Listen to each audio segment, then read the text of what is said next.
Assalamualaikum warahmatullahi wabarakatuh.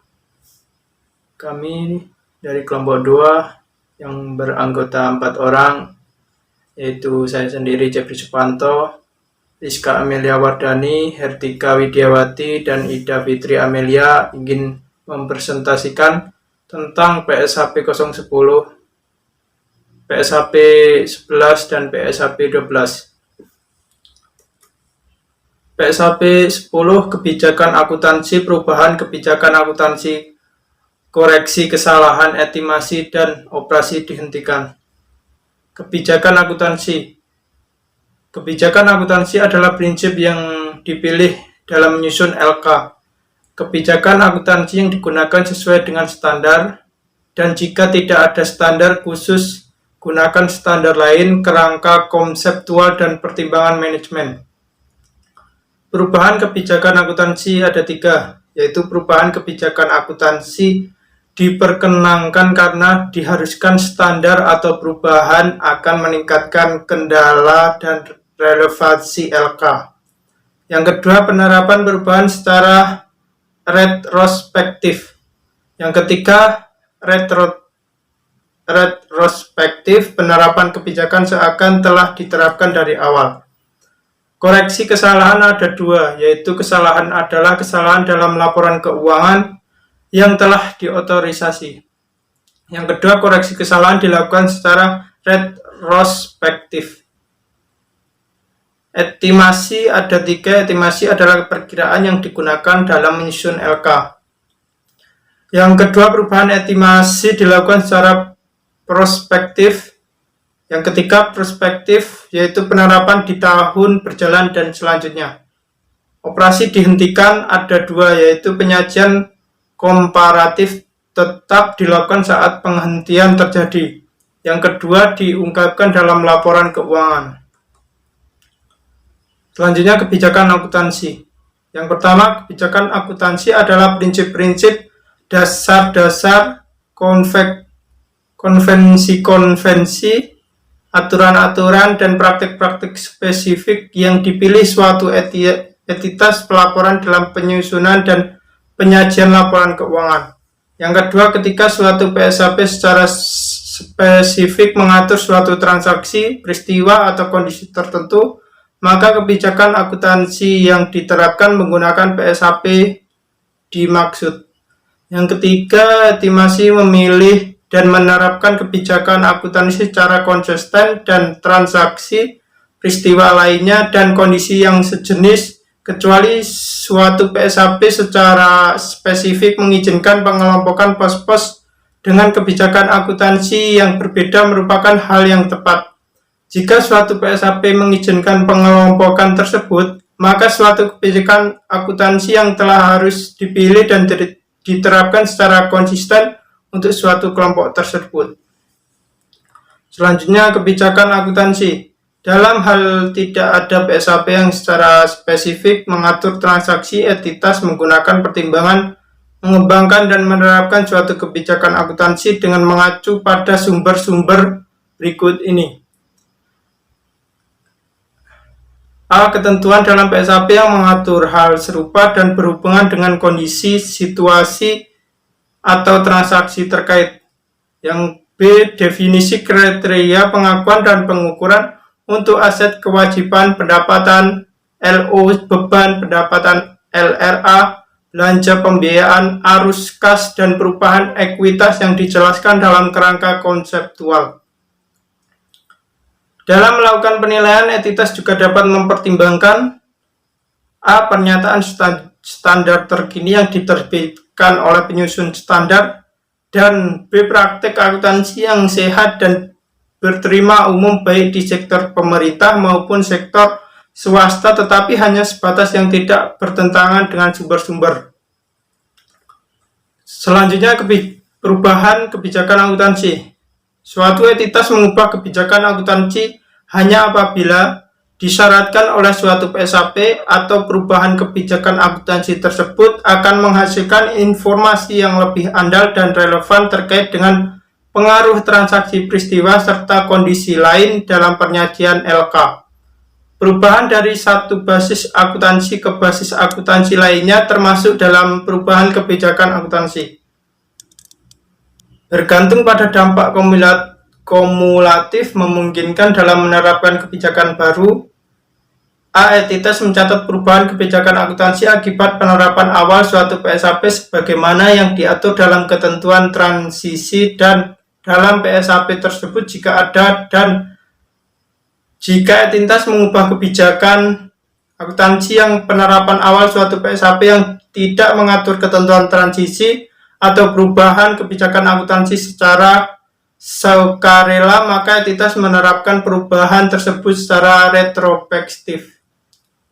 Retrospektif adalah penerapan kebijakan akuntansi baru yang berdampak pada 34 laporan keuangan pada periode sebelumnya.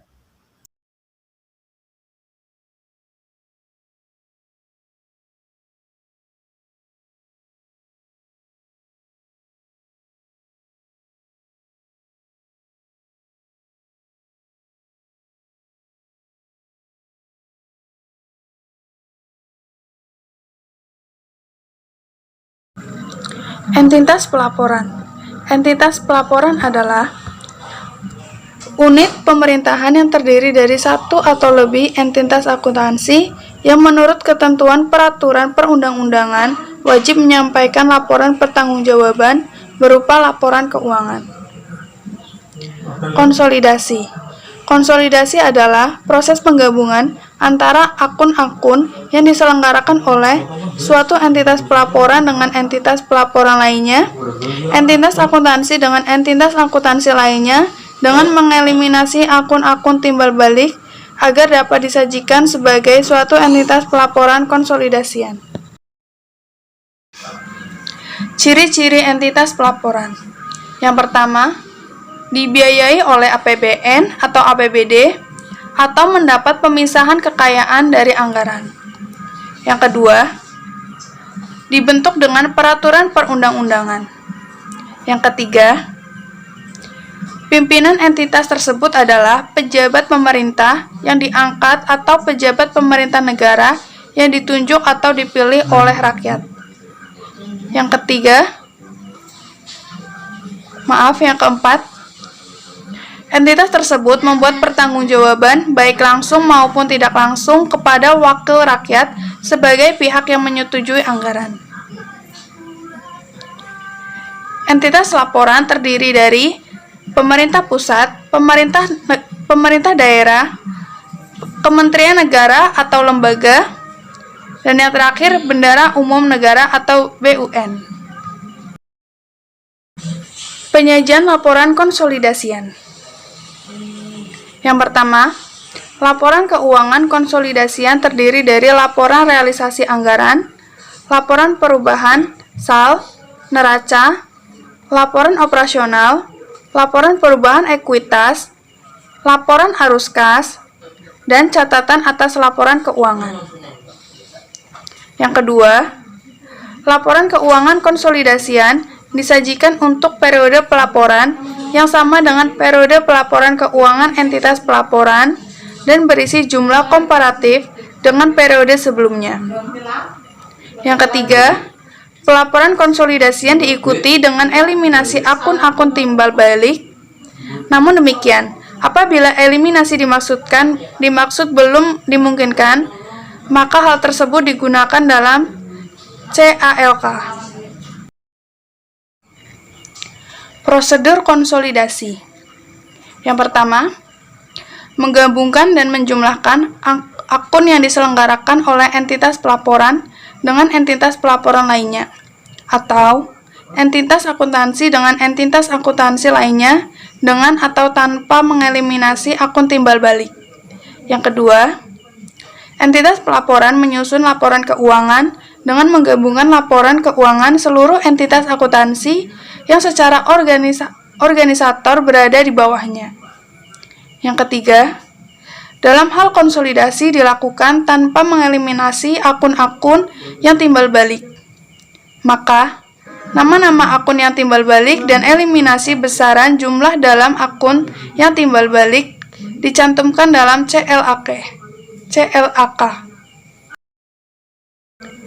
BLU atau BLUD.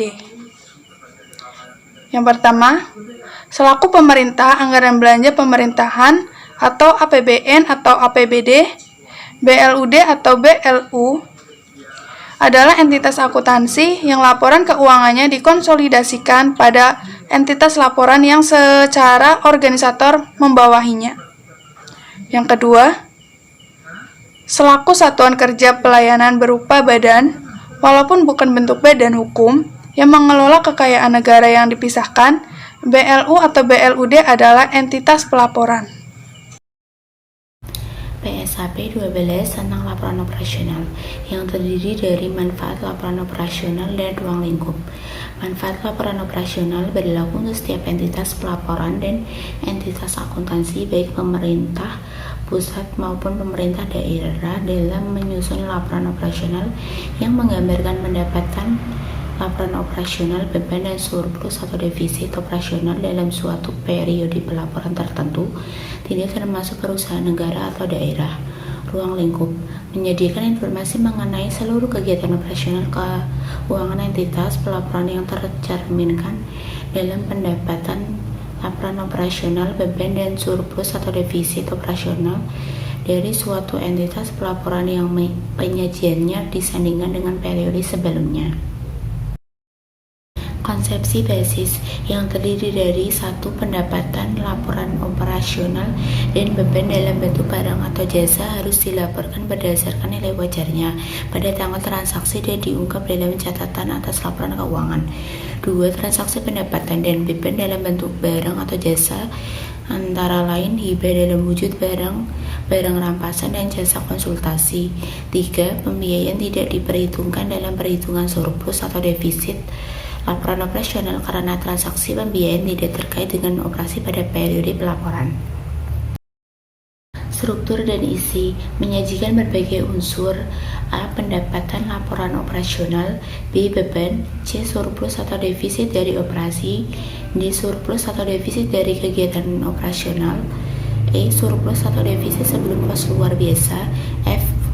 Pos luar biasa, G. Surplus atau defisit laporan operasional. Dalam laporan operasional ditambahkan pos judul dan subjumlah lainnya apabila diwajibkan oleh pernyataan standar akuntansi pemerintahan atau apabila penyajian tersebut diperlukan untuk menyajikan laporan operasional secara wajar. Komponen laporan operasional yang terdiri dari 1. Surplus atau defisit kegiatan non-operasional.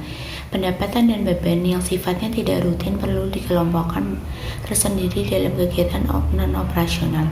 Selisih lebih atau kurang antara surplus atau defisit dari kegiatan operasional dan surplus atau defisit dari kegiatan non-operasional merupakan surplus atau defisit sebelum pos luar biasa. 2. Pos luar biasa. Pos luar biasa disajikan terpisah dari pos-pos lainnya dalam laporan operasional dan disajikan sesudah surplus atau defisit. Sebelum pos luar biasa, sifat dan jumlah rupiah kejadian luar biasa harus diungkapkan pula dalam catatan atas laporan keuangan. 3. Surplus atau defisit laporan operasional. Surplus atau defisit laporan operasional adalah penjumlahan selisih lebih atau kurang antara surplus atau defisit kegiatan operasional, kegiatan non-operasional, dan kejadian luar biasa. Sekian dari kelompok kami, kurang lebihnya mohon maaf. Wassalamualaikum warahmatullahi wabarakatuh.